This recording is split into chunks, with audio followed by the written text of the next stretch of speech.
In a world obsessed with profit, there is one businessman who became a legend not because of wealth, but because of kindness.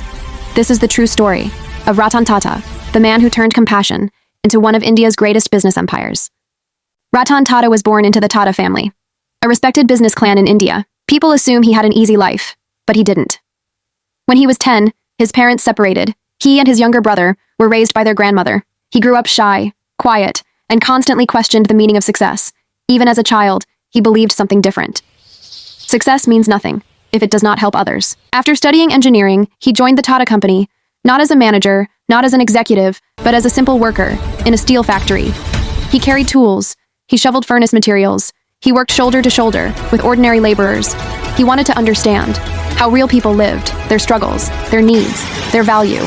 This humility would shape his entire legacy. Years later, Ratan Tata became the chairman of the entire Tata Group. Thousands of employees depended on his leadership, but he wasn't like other CEOs. He was soft-spoken, calm, and deeply respectful. And when he saw suffering, he acted. One day, an Indian businessman was insulted in the United States after trying to sell his small car company. The Americans mocked him. They laughed at Indian-made cars and said, "We don't need your cheap vehicles." That businessman returned home, angry and humiliated. And that man was one of Ratan Tata's own. When Ratan Tata heard the story, he didn't respond with anger. He responded with a mission. He said, "We will build a car so affordable that every Indian family can own one with dignity." And so, the Tata Nano was born, the world's cheapest car, not to compete, not to brag, but to give ordinary people a chance to dream. In 2008, terrorists attacked the Taj Hotel in Mumbai, one of the Tata Group's properties. Many employees died. While saving guests, families were shattered.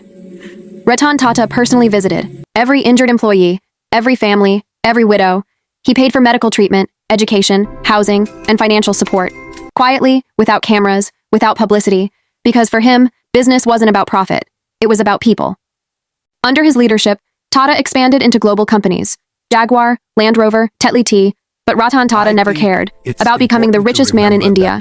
He donated much of his wealth to education, healthcare, and scientific innovation. Millions of lives changed because he believed business could be a force for good. Today, Ratan Tata remains one of the most loved figures in India, not because he built an empire, but because he built hope. His story reminds us, you don't need to be loud to be great, you don't need to be ruthless to be successful. And true leadership is measured not by what you own, but by how many people rise because of you. This is the legacy of Ratan Tata, the man who proved that kindness is the most powerful business strategy of all.